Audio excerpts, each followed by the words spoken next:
정보가 있는 시사 토크쇼 장윤선의 팟짱. 안녕하세요. 장윤선입니다. 오늘은 10월 22일 수요일입니다. 제가 오늘 이렇게 날짜를 꼽아보니까요. 오늘로 팟짱을 시작한 지 딱 한 달이 되는 날입니다. 저희가 첫 번째 방송 때 강우일 주교님을 모셨는데요. 어느새 후딱 한 달이 지났더라고요. 그동안 저희들 정말 이런저런 시행착오도 많았고 또 진행이 매끄럽지 못했지만 그래도 너그러운 마음으로 이해하시고 들어주신 청취자분들께 정말 감사의 인사를 드립니다. 처음 방송할 때 말씀드렸던 것처럼 저희들 첫 술에 배부르지 않는다고 생각을 합니다. 차분히 그리고 뚜벅뚜벅 이미 말씀드렸던 것처럼 시민 저널리즘의 정신을 잃지 않고 열린 진보의 자세로 매 순간 최선을 다하는 방송이 되도록 더욱 노력하겠습니다. 잘 지켜봐 주시기 바랍니다.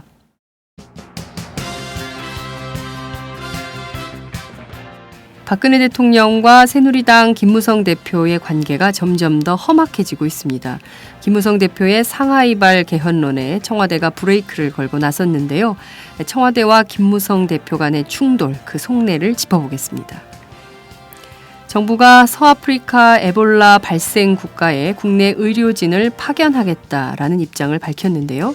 대한의사협회는 오늘 기자회견을 열고 의료진 감염이 곧 국민의 감염이다라고 얘기를 하면서 정부의 철저한 감염 예방 대책을 마련해야 한다고 촉구하고 나섰습니다. 대한의사협회 대변인을 통해서 정부의 의료진 파견에 대한 의사협회의 공식적인 입장을 들어보겠습니다. 2014 국감스타 네이버 밴드와 내비게이션 사찰을 폭로한 정청래 의원을 만나보겠습니다. 오늘 팟짱 역시 1, 2부로 나눠서 진행을 하겠습니다. 1부에서는 뉴스와 현안을 그리고 2부에서는 심도 깊게 원전 문제를 짚어보겠습니다. 특히 최근 논란이 되고 있는 원자력 분야 최대 블루오션이라는 원자력 해체기술 종합센터 유치 문제에 대해서 집중 조명을 하도록 하겠습니다. 팟짱 시작합니다.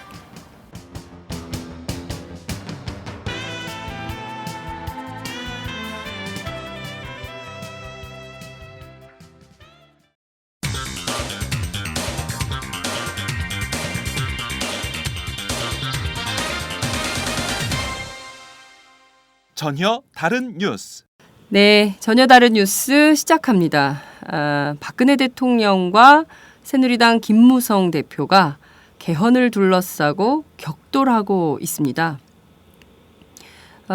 발단은 김무성 대표가 지난 17일 중국 상하이에서 기자간담회를 열고 정기국회가 끝나면 개헌 논의가 본물처럼 일어날 것이고 이 본물은 막을 길이 없다라고 한 데 이어서 청와대가 어제 이례적으로 기자회견을 열고 공개 반박에 나선 건데요. 사실상 국민들이 보기에 청와대와 여당 대표가 충돌하는 양상을 보이고 있는 것입니다. 오마이뉴스 정치부에서 청와대를 마크하고 있는 이승훈 기자를 연결해서 자세한 내막을 알아보도록 하겠습니다. 이 기자 나와 계신가요? 네, 이승훈입니다. 네, 이 기자 지금 어디 계십니까? 네, 청와대 춘추관 기자실에 있습니다. 네, 바로 뉴스로 들어가 보도록 하죠. 어제 청와대 고위 관계자가 갑작스럽게 기자간담회를 열었는데요. 이게 원래 예정이 없었던 건가요? 예, 사전에 아무런 예고 없이 오후 2시경 갑자기 기자실을 찾아왔습니다. 네. 청와대 고위 관계자가 이렇게 갑작스럽게 찾는 것은 굉장히 이례적인 것 같은데요. 무슨 얘기를 하기 위해서 온 건가요? 어제 기자실을 찾아서 네. 지난 19일에 있었던 비공개 고위 당정청 회의 네. 내용을 좀 이야기하려고 온 것 같았습니다. 와서 그날 어제 아침에 일부 조간에 그날 당정청 회의 내용이 보도가 되면서 네. 가장 지금 현안이라고 할 수 있는 공무원 연금 개편안 네. 이 처리 시점을 당과 청와대와 정부가 뭐 내년 4월 정도에 처리하는 것으로 좀 의견을 모았다 이런 식의 보도가 나왔었거든요. 그랬죠. 이 보도를 반박하기 위해서 일단은 좀 찾아왔습니다. 네. 이를테면 일부 언론에 보도된 걸 보면 청와대에서는 공무원 연금 이 시간을 계속 끌면 안 된다. 연내에 이 공무원 연금 개혁을 처리해야 된다라는 강력한 입장을 전달을 하면서 뭐 이런 식이면 당하고 정말 일하기가 어려운 거 아니냐 뭐 이런 얘기도 한 걸로 전해지고 있더라고요. 예. 그래서 이제 그게 언론 보도대로 내년 4월께가 아니고 네. 그 당시 고위 당정청회에서는 연내 처리에 대해서 좀 이야기가 오갔고 네. 여당도 연내 처리 그리고 그 공무원 연금 개편안의 처리의 시급성과 필요성에 대해서 그 의견을 모았다. 네. 이렇게 이제 좀 해명 아닌 해명을 좀 했습니다. 네. 이를테면 지금 중요한 포인트는 그 김무성 대표가 중국에서 기자들이 있는 가운데 기자들이 노트북을 펴놓고 있는 가운데 개헌론을 얘기를 해놓고 그 이튿날 바로 취소를 했단 말이에요. 그리고 박근혜 대통령에게 사과드린다 이런 입장도 밝혔는데 이거에 대해서도 굉장히 불쾌감을 전달했다면서요. 예, 그렇습니다. 이 이야기는 그 이야기는 그 기자들이 질문을 해서 답변을 한 거였는데요. 어제 네. 기자들이 그 개헌론에 대해서 이제 뭐 청와대 입장이 뭐냐 좀 이렇게 물어보니까 근데 보통 이제 청와대 그런 질문이 나오면 보통 개헌에 이제 반대한다는 입장이니까 청와대는 네. 그 부분을 먼저 설명했을 법한데 네. 먼저 김무성 대표 그 발언에 대해서 이제 불쾌감을 좀 표시하는 그런 공개적인 발언을 먼저 했습니다.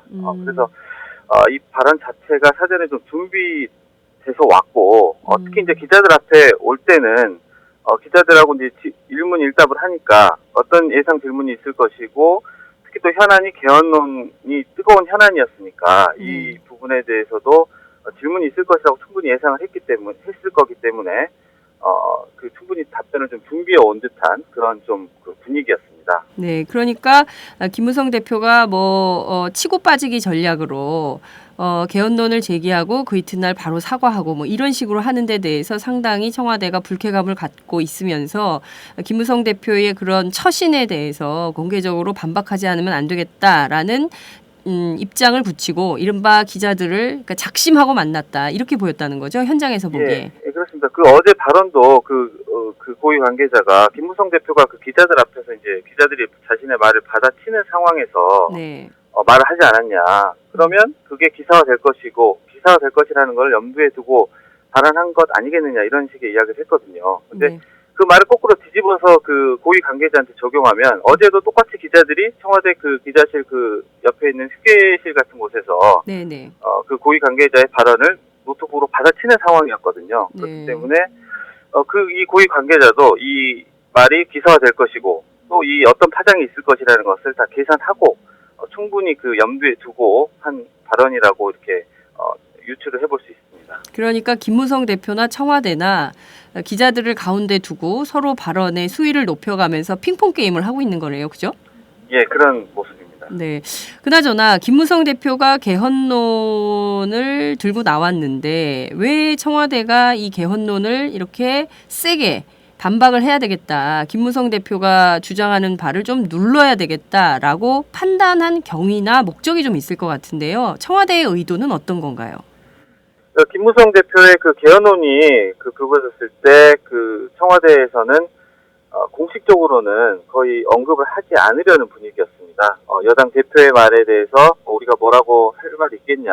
네. 뭐 이런 식으로 이렇게 언급을 꺼져왔는데요. 근데 사실 내부적으로는 상당히 김 대표의 발언에 대해서 불쾌하고 좀 부글부글 끓는 그런 분위기였습니다. 네. 특히 이제 박 대통령이 이미 개헌에 대해서는 모든 이슈를 삼키는 특히 또 다른 경제 블랙홀이 될 것이다. 그랬죠. 이러면서 이제 공개적으로 이렇게 개헌론에 대해서 반대 입장을 표명했음에도 불구하고 김 대표가 좀 자신의 어떤 존재감을 드러내기 위해서 의도적으로 박 대통령과 각을 세웠다고 보는 게 청와대 일반적인 인식이었기 때문에 이 부분에 대해서 좀 쐐기를 박아야 되겠다. 그리고 그 19일 날 있었던 당정청 회의에서도 네. 좀 그 처리 시점을 놓고 그 공무원 개편안의 처리 시점을 놓고 좀 이견도 좀 있었던 것 같고요. 그래서 이런 정부와 청와대가 추진하는 그 역점 그 사업들에 대해서 좀 비협조적인 그 여당에 대해서 뭔가 좀 그 공개적으로 좀 견제를 하고 좀 압박을 하려는 그런 의도가 담겨 있는 것으로 그렇게 보이는 상황입니다. 네. 그 청와대의 의도가 아주 명징해 보이는데 실제 국회 안에서 저희가 취재를 좀 해보면 새누리당이 그동안 너무 청와대에 복속되어 있는 정치, 그래서 사실상 여당에 아무런 존재감이 없는 거 아니냐, 뭐 이런 식으로 야당에게 굉장히 조롱도 많이 받고, 실제로 뭐 청와대 관계자하고 또 그 여당의 고위 관계자가 실시간으로 소통하면서 세월호 특별법 같은 경우는 사실상 조율해 온 게 아니냐, 뭐 이런 의혹도 기자들이 굉장히 많이 제기하지 않았습니까? 제가 보기에는 김무성 대표가 이번에는 박근혜 대통령에게 그냥 휘둘리거나 끌려다니지 않겠다라는 어떤 이른바 김무성식 정치의 신호탄을 올리고 간을 보는 것이 아닌가라는 판단도 좀 드는데요. 이 기자께서는 요 청와대와 김무성 대표 간의 개헌을 둘러싼 공방, 충돌 뭐 이런 것이 앞으로 어떻게 전개될 걸로 전망을 하십니까? 어제 이제 김 대표가 이런 청와대의 반격에 대해서 더 이상 밝힐 입장이 없다.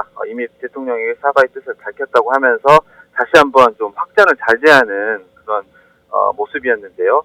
그래서 이제 좀 청와대가 이렇게 좀 세게 나오고 하니까 앞으로 좀 당분간은 여당 내에서 이제 개헌 논의 자체가 좀 수면 아래로 좀 가라앉을 거는 같습니다. 그런데 문제는 이게 이제 얼마나 갈지 모른다는 겁니다. 그 개헌론 자체가 이미 여의도에서 시작이 됐고 네. 정기국회가 끝나면 어쩔 수 없이 다시 한번 좀 논의가 될 수밖에 없는데 결국 그렇게 되면 김 대표도 이 개헌에 대해서 모른 척할 수만은 없고 결국 개헌을 언급할 수밖에 없는데 이렇게 되면 또다시 박 대통령과 충돌을 할 수밖에 없는 상황이 되는 겁니다. 네. 그리고 특히 이제 개헌론뿐만 아니라 그 공무원연금 개편만 해도 그 선거를 좀 의식해야 되는 여당하고 네. 이거를 반드시 관철시켜야 되는 청와대하고는 그 입장이 전혀 다르거든요. 처리 과정에서 이제 공무원들의 반발, 또 좀 여당으로서는 좀 다독여야 되고 또 여론도 수렴해야 되는데 이런 과정에서 또 당청 갈등이 불거질 수도 있고 특히 이제 담배값 인상 문제 네. 줄줄이 이제 대기하고 있는데 네. 앞으로 좀 휘발성이 높은 사안들인 만큼 당청 갈등이 좀 더 격화되지 않을까 그런 좀 예상이 있습니다. 그러니까 실제로 지난번 말씀하신 그 당정청 회의에서도 새누리당 관계자가 그랬다는 거잖아요. 정부하고 청와대가 공무원 연금 개혁 관련해가지고 이거 너무 준비도 없이 그냥 밀어붙이고 있는데 뭐 그런 식으로 하면 이거 어떻게 받아들이라는 거냐, 뭐 이런 불만도 토로를 했다고 하는데, 이를테면 다음 주 월요일, 그러니까 27일 날 종합 국감을 하고 사실상 정기국회가 마무리 국면으로 이제 다음 주에 들어가는데, 그렇게 되면 개헌은 차치하더라도 말씀하신 대로 담배값 인상, 또 주민세, 또 이거 등등 뭐 초이노믹스로 대표되는 경제와 관련된 이슈들 뭐 이런 등등으로 청와대와 여당이 세게 격돌할 가능성도 배제하기는 어렵다. 이런 것도 가능할 걸로 보이네요. 네네. 네, 알겠습니다. 이 기자. 예예. 예, 이른 아침 감사합니다. 아유, 아닙니다. 감사합니다. 예. 자주 나오세요. 예, 알겠습니다. 지금까지 오마이뉴스 정치부 이승훈 기자와 함께했습니다.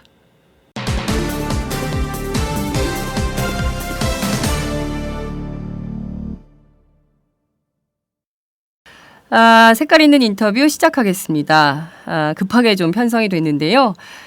정부가 서아프리카 에볼라 발생 국가에 국내 의료진을 파견할 계획이라는 입장을 밝혔죠.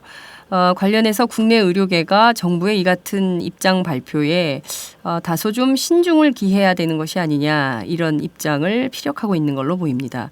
대한의사협회가 오늘 오전 11시 30분 기자회견을 열고 정부의 이 같은 방침에 대한 입장을 밝힐 예정인데요. 저희가 오늘 대한의사협회의 신현영 대변인을 모시고 직접 얘기를 좀 들어보도록 하겠습니다. 대변인님 나와 계신가요? 예, 안녕하세요. 네. 정부가 일단 서아프리카 에볼라 지역에 박근혜 대통령께서 우리 의료진을 파견하겠다라는 방침을 밝힌 뒤에 실질적으로 지금 의료진을 참가할 의료진을 선발하겠다라는 방침을 밝혔어요. 이 같은 정부의 방침에 의사협회는 좀 어떤 입장인가요? 우선은 의료진 파견 문제뿐만 아니라 네. 전반적으로 지금 에볼라가 그 심각성이나 사회적 이슈로서 많이 대두되고 있는데 이거에 대해서 만약에 국내에서 환자가 발생했을 때 그런 대응 조치나 시스템 이런 것들이 잘 되어 있는지 한번 대고해 볼 필요가 있다고 생각합니다. 네. 국내 감염내과 의사분들께서는 국내에 전혀 이런 시스템을 갖춰놓지 않은 가운데 우리 국내 의료진을 무조건 파견하는 것이 옳은 것이냐. 물론 이제 정부 여당에서는 국제사회 일원으로 반드시 가야 된다라는 입장을 밝히고 있습니다만 전문가들 입장에서 볼 때는 지금 에볼라가 어떤 질병인지 우리가 한 번도 경험하지 않은 질병이지 않습니까? 예. 네, 이런 데 대해서 되게 심각한 것 같은데 국내의 방역이나 안전 체계가 어느 정도로 지금 갖춰져 있는 건가요? 지금 정부 주도로 17개 네. 그런 시도 지역의 공공병원들을 중심으로 했어요. 네. 지금 지정병원을 선정을 하고 그 만약에 환자가 발생했을 때 그쪽으로 집중적으로 환자 케어를 하겠다라고 준비를 하고 있는 상태지만 그 상황을 저희가 자세히 들여다보면은 아직까지는 매우 그 환자가 발생했을 때 조치로서는 미흡한 상황입니다. 네. 그러면 국내에 지금 이런 안전장치도 전혀 갖춰지지 않은 가운데 그냥 파견을 한다라고 했을 때 의료진들 입장에서는 굉장히 대략 난감일 것 같은데요. 오늘 한 언론사가 서울 시내 그 감염내과 의료진들을 대상으로 여론조사를 했더니 그래도 50명 가운데 몇 분 정도는 참여할 의사가 있었더라고요. 4명 정도. 예. 네, 이런 의견은 좀 어떻게 생각하십니까? 저희도 주변에서 돌아보면은 그럼에도 불구하고 정말 의사로서의 그런 소명감 그리고 정말 그런 에볼라에 대한 그런 지금 고통받고 있는 환자들을 생각하면 의사로서는 꼭 그런 파견에 대해서는 위험을 무릅쓰고라도 좀 관심을 보이는 극소수의 선생님들은 있는 상태입니다. 네. 하지만 저희가 의사협회 차원에서 말씀드리고 싶은 거는 정말 이 현장에서는 즉 서아프리카에서 주로 환자들이 계속해서 지금 증가하고 있는 상태인데 이게 결국에는 의료진들을 통해 가지고 감염되는 경우가 꽤 그렇죠. 많거든요. 그렇기 때문에 더더욱이 파견되는 의료진에 대한 안전 그리고 그 만약에 그런 감염이 됐을 때 사후 조치 그런 것들에 대해서 제대로 시스템을 갖추고 나서 그런 것들이 결정되었어야 되지 않는가 이런 안타까움은 있는 상황입니다. 네. 그 오늘 그럼 밝히는 기자회견의 중심 내용도 이런 비슷한 내용인 건가요? 예, 그래서 이번 기자 간담회 때는 대한의사협회랑 네. 대한간호협회랑 같이 공동으로 저희가 기자회견을 준비를 했고요. 네. 그래서 이런 에볼라 바이러스 병의 위기 상황에서 이런 정부가 노력을 하고 있지만 아직까지는 우리나라의 안전 및 방역 체계가 부실하다. 특히나 이런 안전보호구 지급 관련해서 네. 아직까지는 좀 미비한 수준에서의 안전보호 장비들이 보급되고 있고 네. 그런 부분에 있어서 만약에 환자가 발생했을 때 그거를 우리가 의료진들이 잘 대처할 수 있겠느냐. 결국에는 이게 감염을 오히려 더 보호하는데 철저하게 준비 상태가 필요하다는 목소리를 이번 간담회를 통해서 저희가 이야기를 할 거고요. 네. 그런 면에서 정부뿐만 아니라 우리 전문가 단체인 의료계가 같이 공조해서 네. 주도적으로 그런 것들을 철저하게 준비를 해야 되겠다. 네. 이런 쪽으로 얘기를 할 예정입니다. 네. 지금 그 라이베리아, 시에라리온 같은 그 서아프리카 지역에서 지금까지 총 한 만여 명, 9,191명이 감염이 됐고 이 중에서 4,546명, 그러니까 절반가량이 지금 사망을 한 아주 치명적인 바이러스인 것 같은데요. 이게 그 4급 감염병이에요. 근데 그동안 보면 우리나라에서 사스가 발생을 했었고 또 신종플루 같은 게 있었을 때도 이 전문 인력이 제대로 없어가지고 피해가 오히려 더 컸다. 이런 비판도 굉장히 많이 있었는데요. 이 우리 그 의료계 안에서는 이런 문제들에 대해서 조금 어떤 대책이 좀 필요하다라고 좀 보시나요? 우선은 사스 때는 워낙에 호흡기 감염이었기 때문에 그 파장이 더더욱이 크고 감염력도 더 셌죠. 높았다고 판단이 됩니다. 네. 하지만 이 에볼라 같은 경우에도 접촉으로 인해서 네. 감염될 수 있는 우려가 있기 때문에 그거에 대한 준비가 철저하게 되어야 된다고 말씀을 드릴 수 있겠는데요. 네. 지금 실제로 WHO나 CDC에서 대응하는 가이드라인도 네. 사실 문제가 있다고 하기 때문에 지금 추세는 미국의 CDC 가이드라인도 더 보강을 해야 된다. 그래서 새롭게 그런 보호 장구나 기타 안전 관리에 대한 가이드라인이 강화되고 있는 추세입니다. 네. 때문에 첫 번째도 안전, 두 번째도 안전, 세 번째도 안전이거든요. 네. 결국에는 안전과 예방을 철저하게 해놔야지 환자가 발생했을 때 그걸 잘 대응할 수 있기 때문에 그런 면에서 좀 더 우리가 관심과 그다음에 철저하게 준비할 수 있는 그런 자세가 더욱더 필요하지 않는가 생각이 됩니다. 실질적으로 정부가 이렇게 파견 인력을 요청을 할 때 자발적으로 참가할 의료진이 많이 있을까요? 일단 선발대가 6, 7명이 가는 걸로 이제 결정이 돼 있는데요. 그 6, 7명 가운데 선뜻 내가 가겠다라고 하는 분들이 많이 있을까요? 사실 그 점도 좀 우려가 되는 점입니다. 네. 철저하게 자발성을 전제하에서 모집을 하겠다고 했는데 네. 혹시 국방부에서 군 부대의 그런 의료진들을 중심으로 해서 또 꾸리고 네. 그다음에 민간 차원에서도 이렇게 의료진을 꾸리는 걸로 이렇게 같이 얘기가 되고 있는 상황에서요. 네. 순수하게 정말 자발성 있는 사람을 모집할 수 있는지도 사실 뚜껑을 열어봐야지 알 수 있는 부분일 것 같고요. 네. 하지만 이게 정말 이게 감염력과 이런 파급력을 생각했을 때 생명을 정말 담보로 해서 갈 수도 있는 좀 그런 어려운 상황이기 때문에 굉장히 위험한 거죠. 예. 네, 결정을 쉽게 할 수는 없을 거라고 생각은 듭니다. 네. 이를테면 지금 사실 이런 상황에서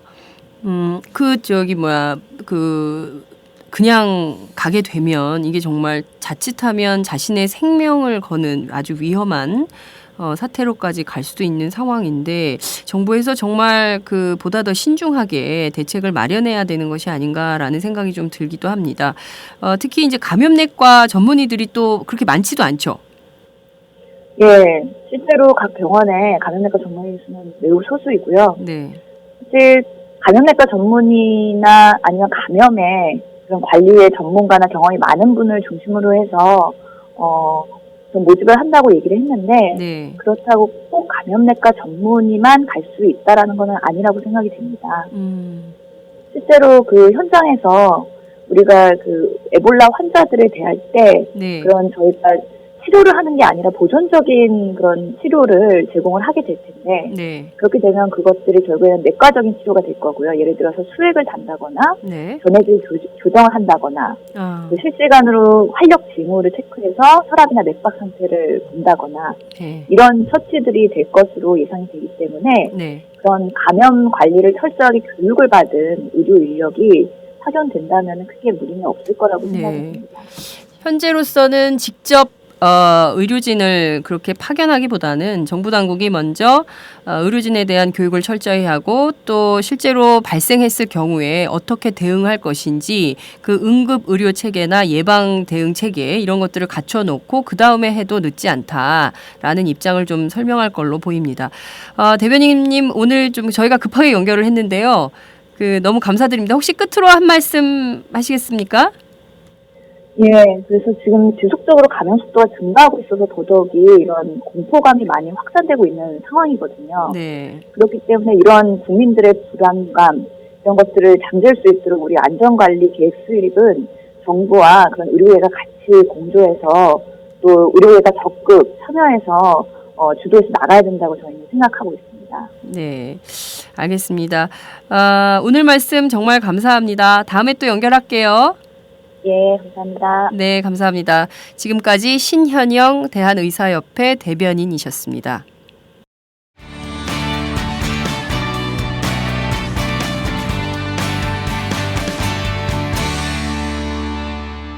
여러분은 지금 오마이뉴스 장윤선 기자가 진행하는 팟캐스트 팟짱을 듣고 계십니다.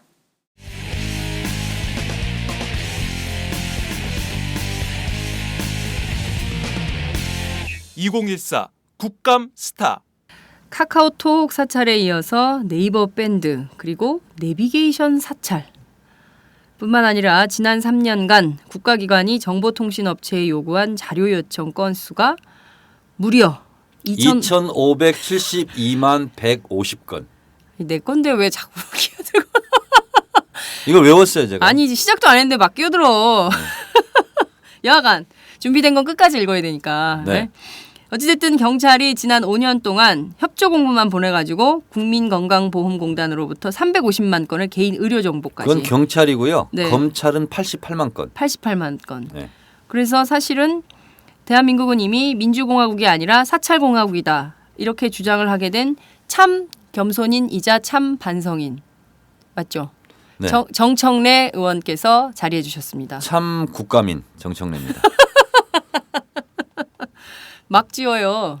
네? 아니 시대가 변하고 있잖아요. 네. 광속도로. 네. 그렇기 때문에 자기 규정과 자기의 존재 좌표를 네. 역동적으로 변화시켜 나가야만 국회의원직도 해먹을 수 있어요. 네, 그러니까 변화되는 정세에 기민하게 대응하느라 그렇죠. 예. 계속 이름을 계속 바꾸면서 네. 네, 가는 거예요. 아니 근데 네, 이 오마이뉴스 네. 이 본사가 있는 곳이 제 지역구잖아요. 그렇죠. 네, 여기가 상암동이잖아요. 네. 상암동에 네, 지난주에 큰 선물이 있었고 네. 오늘이 무슨 요일이죠? 화요일이요. 화요일이죠. 네, 변화된 거 모르겠어요? 한 가지 변화된 걸 느끼겠어요. 상암동 일대. 있어요. 뭐요? 비행기 소리가 안 들려. 비행기 안 들리죠? 맞아요. 우리가 사실 녹음할 때마다 김윤상 기자가 네. 같이 하고 있잖아요. 네. 김윤상 기자가 선배 잠깐만요. 왜 그러니? 비행기가 떴습니다. 네. 이 상암동 녹음을 잠깐 쉬었다가 일대에 네. 지난 항공대. 50년간 네. 항공대 이제 학생들이 네. 비행 연습을 하잖아요. 그렇죠. 그래서 상암동 특히 이지구 네. 피해 지역이 한 2만 세대 정도 돼요. 네. 여기에 5분간 한 대씩 떴어요. 제가 거기 살았잖아요. 네. 한때. 그렇죠. 상암 이지구 살았죠. 이지구 살았죠. 마치 9.11 테러처럼 비행기가 막 아파트 위로 날아다니고 토요일 날 낮에는 네. 말소리가 안 들려요. 안 들리고 실제로 대화하기 어렵고 문 열어놓으면. 창문 뭔가 열어놓기 어렵고 어렵죠. 뭐 이런 상황이었잖아요. 그게 떠났어요? 그게 이번 주 월요일 오. 10월 20일부터 네. 완벽하게 해결됐고요. 비행기는 더 이상 뜨지 않습니다. 오늘 생각해 보니까 녹음하다 한 번도 안 쉬었다. 네. 생각해 보니까. 그렇죠. 그게 누구의 성과인가요?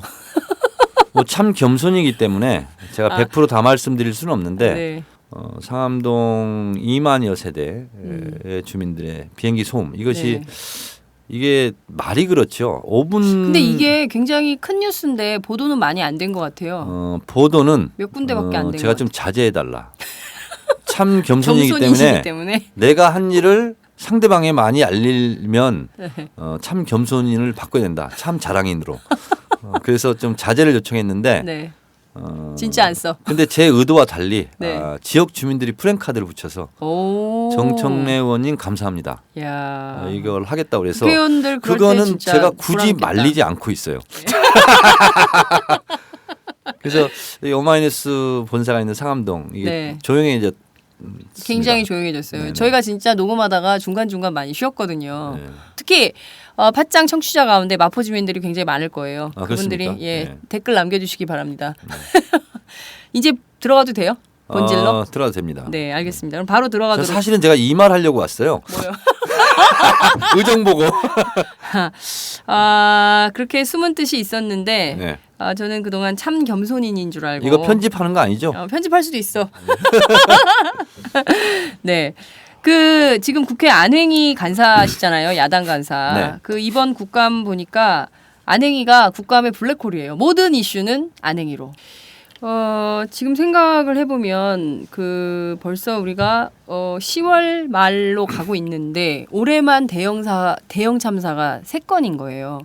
올 초에 경주 마우나 리조트에서 대학생들이 네. 한꺼번에 죽었죠. 네. 그리고 4월 달에 세월호 있었죠. 네. 그리고 중간에 크고 작은 사고들이 있었고 또 이번에 테크노밸리에서 그렇게 떼죽음을 당하게 된 건데 도대체 대한민국에서 어디를 가란 말이냐. 그러니까 어디가 안전하다는 오늘 거냐. 방송되는 이 순간. 전날, 네. 그러니까 지금 녹음하는 이 순간 네. 성수대교 붕괴 딱 20주년 그렇죠. 되는 날이 오늘이라고 합니다. 근데 그때 성수대교가 붕괴되고 나서 네. 그때서야 한강의 교량은 안전한가 안전점검하기 시작했고 네. 그랬거든요. 근데 제가 성수대교 붕괴 20주년을 맞이해서 네. 한강의 다리는 안전한가 누가 시키지 않았는데 제가 한번 점검해봤어요. 네. 네, 점검해봤는데 네. 그리고 전국에 있는 교량은 안전한가 네. 이렇게 봤어요. 그랬더니 전국에 일정한 규모 이상의 교량이 9,600개 네. 정도 되더라고요. 그리고 한강 다리가 21개. 네. 그리고 이제 2개 다리를 더 놓고 있어요. 월드컵 네. 대기하고 저기 광진구. 네. 근데 한강 다리는 비교적 안전 점검에서 A 등급을 받았더라고요. A 등급은 완전 안전. 네. B 등급은 우수 양호. 네. 이렇게 됐는데 이제 C 등급은 좀 점검 필요. 이렇게 네. 됐는데 이제 30년 이상 된 교량. 교량. 예. 네. 그래서 서울에 있는 한강의 다리는 비교적 안전한 네. 편이었어요. 제가 봤을 때는. 다른 지역은 어떤가요? 그런데 이제 강원도라든가 네. 이런 도소벽지, 오지 이런 데는 여전히 교량의 이 안전 상황이 안전 점검이 되지 않는 곳도 너무나 많았고 네. 그리고 안전 점검을 해서 이 다리는 사용하지 말아야 된다라는 네. 정도의 노후한 다리도 그냥 그럼 쓰고 어쩔 수 있는 없이 쓰고 있고 네. 그러니까 이제 그걸 또 새로 하려면 예산이 들어가는데 예산이 없으니까 뭐 예산 타령하고 있고 뭐 네. 이런 상황이에요.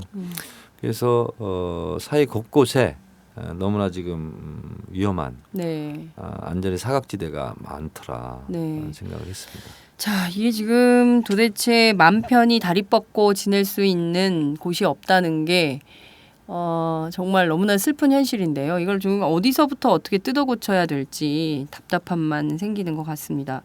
그런데 의원님, 예컨대 지금 NSC 청와대가 우리는 대북 관계만 안전 문제를 책임지고 하고 나머지 문제는 우리가 왜 해? 라는 입장을 계속 주장한다면 그때는 어떻게 해야 됩니까? 그것은 나라를 책임진 사람들의 자세가 아니죠. 제가 좀 더 말씀드리면 네. 참여정부 때 네. 청와대 벙커 24시간 CCTV 모니터링을 하는 네. 요원들이 2명이 배치됐어요. 그러니까 2명이 3교대를 다 했습니다. 네. 그러니까 예를 들면 세월호 사건이 딱 터졌다. 네. 배가 기울기 시작했다. 그러면 그 모니터를 보고 있던 요원이 바로 한라인 직통으로 그 전화를 하는 겁니다. 네. 무슨 문제냐? 네. 지금 급변침을 해서 지금 배가 이렇게 기울기 시작했습니다. 네.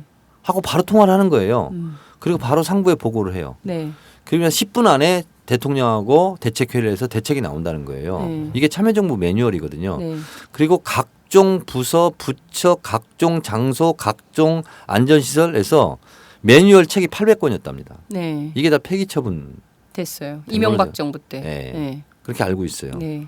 우리 장 부장님, 장 기자님도 그렇게 알고 있죠. 네. 아니 그리고 제가 그걸 다시 복원해내야 돼요. 지금. 복원해야죠. 그러니까 제가 NSC 참여정부 때 NSC 벙커에 들어가서 취재를 한 적이 있었어요. 그랬어요? 네, 갔을 때 실제로 지금 이 순간 예컨대 제가 지금 들어가 있잖아요. 그러면 네. 그 순간 우리 영해 그리고 네. 영공, 네. 영토 어디에 그러니까 예컨대 배가 어떻게 다니는지 그때 중국 배가 굉장히 많았잖아요. 연평도에 뭐 계잡이 처리되면 자 여기서 요렇게 파란색 배 보이시죠? 이 파란색 배들은 전부 중국 배입니다. 중국 배는 자유롭게 조업 활동하고 있고 남한 배, 북한 배는 근처에 NLL 근처에 못 갑니다. 약간 이런 얘기들까지 저희가 다 들었었거든요. 그러니까 기자들도 그런 걸 다 봤어요. 근데 이제 그 시스템이 완전히 붕괴가 된 거죠. 그러니까 지금 거꾸로 간 게요. 네. 뭐 하지 말라는 민간인 사이버 사찰 그런 건 적극적으로 이거를 할 게 아니라 네. 안전시설 사찰을 좀 해줬으면 좋겠어. 안전 시시각각으로 네. 속속들이 네, CCTV. CCTV 이런 네. 것 좀 사찰을 잘해줬으면 좋겠어요. 네, 엉뚱한 거 하지 말고. 그러니까 2,572만 150건을 네. 안전시설 점검을 하는데 좀 했으면 좋겠어요. 그러니까요. 국민들을 위해서 일을 해야 다음 때 또 권력을 유지할 수 있을 텐데. 그 국민들을 위해라는 게요. 네. 국민들을 위해가 두 종류가 있습니다. 국민들을 위하여가 있고요. 네. 국민 위해가 있고. 국민에게 위해를 가하는. 그렇지. 참 국감 할 때 있잖아요. 네. 우리가 막 소리는 지르고 혼내기도 하고 하는데요. 마음 한켠에는 정말 이렇게 허전하고 쓸쓸하고 우울한 그런 게 있어요. 좀 우리나라가 여기까지 와 있나? 이 지경인가? 네. 건물은 화려한데 네. 속은 텅텅 빈. 네. 굉장히 부자들의 나라인 것처럼 보이지만 상식적으로 생각해 보면 네. 분당의 그 환풍구 사고 있잖아요. 네. 20m 지하로 떨어져서 사람들이- 죽은 거 아닙니까? 그렇죠. 자, 그런데 생각해 보면 상식적인 일로 생각해 보자고요. 우리가 7층 높이 아파트거든요. 그게 네. 20m가. 그러면 7층 높이 아파트를 올라가기 위해서 때는 지하로 내려가기 위해서 엘리베이터를 탔다. 근데 정원이 넘쳤다. 10,000원이다. 그러면 삐 하고 소리가 울려요. 네. 엘리베이터 사고 나지 말라고. 네. 엘리베이터 떨어져 죽지 말라고. 네. 그런 거잖아요. 근데 똑같은 높이인데 환풍구는 몇 명이 올라가도 삐 장치가 없고 안전요원이 배치돼서 내려와라라는 말도 없고 생각해 보면 그런 거하고 똑같은 거잖아요. 어처구니 없는 어처구니 없는 일이죠. 사고죠, 정말. 그리고 제가 이제 사실은 이게 분당 환풍구 사고 왜 또 이런 사고가 벌어졌지 하고 제가 이것저것 관계기관도 알아보고 네. 여루에 다 전화도 하고 해서 이제 일요일 날 제가 발표도 했지만 분당 경찰서에서는 40명 안전요원을 배치해라라고 네. 얘기했어요. 네. 근데 경찰이 뭐 좋아하더라고요. 아, 의원님 우리가 할 일을 의원님이 대신 얘기해 줘서 고맙습니다 하는데 고맙긴 뭐가 고맙고 그런 얘기 하면 안 되고 예. 그렇게 지시를 했으면 실제로 하고 있는지를 가서 확인해야 될 거 아니에요. 그렇죠. 근데 말로 끝난 거예요. 음. 그리고 또 이 주최 측에서 분당 소방서에도 갔어요. 네. 안전점검을 좀 해달라. 아니 뭐 거기는 일반 광장이고 뭐 안전 규칙도 없고 그러니까 뭐 아무것도 뭐 별거 아니네 하고 그냥 넘어가 버린 거예요. 네. 좀 아쉬움이 이게 규정에는 없었다 할지라도 소방대원 몇 명이 좀 나가서 한번 지켜봤으면 또 경찰 몇 명이 나가서 환풍구 여기는 또 위험하다고 사회자가 방송까지 했어요. 내려오라고. 네. 그럼 경찰이 가가지고 아 지금 사회자 방송도 하는데 좀 내려오세요. 위험합니다. 네. 라고 했으면 이런 참사가 또 없었을 거 아니에요. 근데 그런 게 좀 하기야 뭐 지켜진 법도 지금 안 지켜진 나라인데 네. 뭐 규정에도 없는 것까지 뭐 가외로 근무를 하라 하는 게 무리일 수는 있으나 네. 좀 안타까워요. 그런 게. 네. 앞으로 사람들이 어디를 안심하고 갈 수 있을지 정말 그게 걱정이 되는데요. 안전한 대한민국을 만드는 게 이렇게 어려운 건지 정말 절감을 하게 되는 것 같습니다. OECD 국가 가운데 우리처럼 이렇게 안전 문제를 소홀히 하고 갑자기 길 가다가 공연 보다가 퇴근길에 어처구니 없이 죽을 수도 있는 나라가 대한민국이다라는 사실이 굉장히 부끄럽고 창피한데요. 여하튼 의원님 저희가 이런저런 안전에 대한 침울한 얘기를 하는 가운데 무려 1시간이 흘렀습니다. 의원님 끝으로 한 말씀 부탁드려요. 우리나라 평균 수명이 83세랍니다. 네. 전 세계적으로 6번째로 오래 사는 장수 국가가 됐어요. 근데 오래 살면 뭐 합니까? 이렇게 불안한 나라에서 언제 사고 당할지도 모르고 언제 내가 죽을지도 모르고 이 순간 아닙니까? 그러면 그것을 누가 책임을 져야 되느냐? 국가가 책임을 져야 되죠. 국민은 국가에 세금을 내고 우리를 안전하게 살게 해달라. 네. 그 이유 때문에 세금을 내는 거 아니에요? 그럼 그 세금을 받아서 국가를 경영하는 국가, 통수권자부터 시작해서 공무원들은 세금을 내는 국민들이 내는 세금을 월급 받아먹고 본인들이 살고 있잖아요. 네. 그러면 세금 내는 주인들을 어떻게 하면 편안하게 모실 수 있을까? 살게 할 수 있을까? 이걸 고민해야 되잖아요. 네. 그래서 이 안전 문제는 아까도 계속 말씀드립니다만 사이버상에서의 안전, 사이버 사찰 문제도 마찬가지지만 또 오프라인에서 벌어지는 이런 분당 환풍구 사고 같은 이런 안전 사고 이것은 결국은 개개인의 공중도덕, 네. 공중도둑이 아니라 공중도덕, 네. 질서의식 이런 것은 기본적으로 해야 되지만 네. 결국적으로 궁극적으로는 국가가 책임져야 될 문제다라는 것을 분명히 인식해야 됩니다. 네. 저는 깜짝 놀랐어요. 환풍구 사고가 딱 터지니까 네이버 댓글이 뭐가 달리는지 아세요? 네. 뭐 죽으려고 올라갔네. 잘 죽었네. 이런 비아냥거리는 댓글을 보면서 이것은 도대체 또 뭐냐? 이건 아니거든요. 그래서 조롱과 멸시가 그러면서 무슨 뭐 분당 특별법도 만들어라. 뭐 이러면서 정청래 또 단식하겠네. 저는 그걸 보면서 또 한 번 절망을 했는데 네. 그렇게 개인적으로 비아냥거려서 속은 시원할지 모르겠으나 그래서는 안 됩니다. 그렇죠. 국민의 안전 문제는 국가 안보 차원에서 제 1순위로 다뤄야 될 과제이고 대통령부터 네. 안행부 장관 그리고 지자체장까지 그리고 저희 국회의원들까지 이것은 국가의 녹을 먹고 있는 사람들이 기본적으로 국민들에게 해야 될 서비스다. 네. 그런 관점으로 이걸 대해야 되고 국민들도 그렇다고 국가가 모든 걸 알아서 해주겠거니 이렇게 생각은 하지 말고 내가 지킬 것은 지키도록 노력하고 네. 그건 국민의 도리이고 네. 또 국가는 더 이상의 큰 범위 내에서 도리를 다해야 되겠다. 네. 국가 안보의 제일 과제는 국민의 안전이다. 네. 감사합니다. 제가 세월호 한 어머니가 이런 얘기를 하시더라고요. 당신은 그동안 굉장히 이기적으로 살았다는 거예요. 그냥 우리 식구들, 내 자식만 안전하면 된다. 그리고 내 자식만 공부 열심히 해서 훌륭한 사람 되면 된다. 그래서 학원도 열심히 보내고 공부도 열심히 시켰다. 그리고 너무나 황당하게 애가 그렇게 가버린 다음에 집에서 자기가 한 달 동안 내내 울었다는 거예요. 바깥에 한 번도 나오지 않고. 그러다가 문득 생각이 들었대요. 아, 이거 내가 나가서 악소리라도 해야 더 이상 불안하지 않게 살 수 있겠구나. 그래서 지금 그 어머니가 거의 활동가가 되셨더라고요. 굉장히 적극적으로 일을 하시고 열심히 하시는데 이런 거죠. 내 일이 아니다. 남의 일이다라고 생각하는 순간 그리고 최소한의 직업윤리마저 잃어버린 사람들이 많아지는 순간 다 같이 죽는 거다. 모두가 위험해지는 나라로 가는 거다. 라는 생각이 좀 들면서 의원님 남은 국감 더 적극적으로 철저하게 방어를 해주시고요. 27일 저는 방어조가 아니에요. 방어조 아니 공격조? 공격조.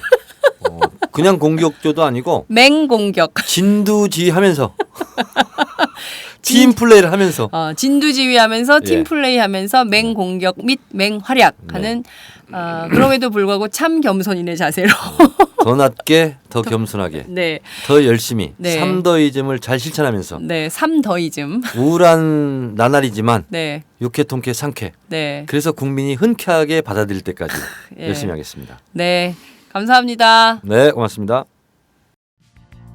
안녕하세요. 오연호입니다. 장윤선의 팟짱 여러분 어떻게 듣고 계십니까? 저는 지금 우리도 행복할 수 있을까 단행본 출간 기념으로 전국 순회 강연을 하고 있는데요. 저도 고속도로를 달리면서 장윤선의 팟짱을 즐겨 듣고 있습니다.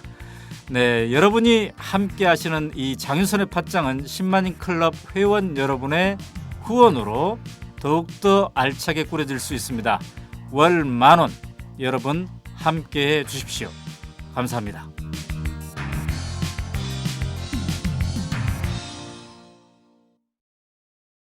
네, 오늘 저희가 마련한 순서는 여기까지입니다. 제가 팟짱을 시작하면서 매회 정말 나라 걱정, 국가 걱정을 굉장히 많이 하게 되는데요. 제가 언제 이렇게 애국자가 됐나 싶을 정도로 정말 나라 걱정을 많이 하게 됩니다. 이유가 있습니다. 뉴스를 꼼꼼히 따져보고 또 따져볼수록 정말 어느 것 하나 제대로 잘 되고 있으니 국민 여러분 안심하시라라고 얘기할 게 없다는 것입니다. 정말 불행한 나라의 불행한 국민들이 아닐까 싶은데요. 위험한 나라, 불안한 국민. 도대체 이 슬로건이 언제까지 이어져야 될까요? 박근혜 대통령은 지난 대선에 출마할 때 국민 행복 시대를 열겠다고 했는데요. 언제쯤이면 우리 국민들에게 행복한 시대가 열리게 될까요? 답답함만 밀려옵니다. 그래도 우리 매 순간 희망을 잃지 말고 언젠가는 다가올 이 국민 행복 시대를 그려보면 좋겠다는 생각이 듭니다. 희망을 잃지 말고 끝까지 팟짱과 함께 국민 행복 시대 우리가 한번 먼저 열어 제쳐보면 어떨까라는 생각도 들기도 합니다. 팟짱은 오마이뉴스 10만인 클럽 후원으로 제작이 됩니다. 언제나 감사한 마음으로 받고 있습니다. 여러분들의 소중한 열정 잊지 않고 더욱더 노력하고 최선을 다하는 방송이 되도록 하겠습니다. 감사합니다.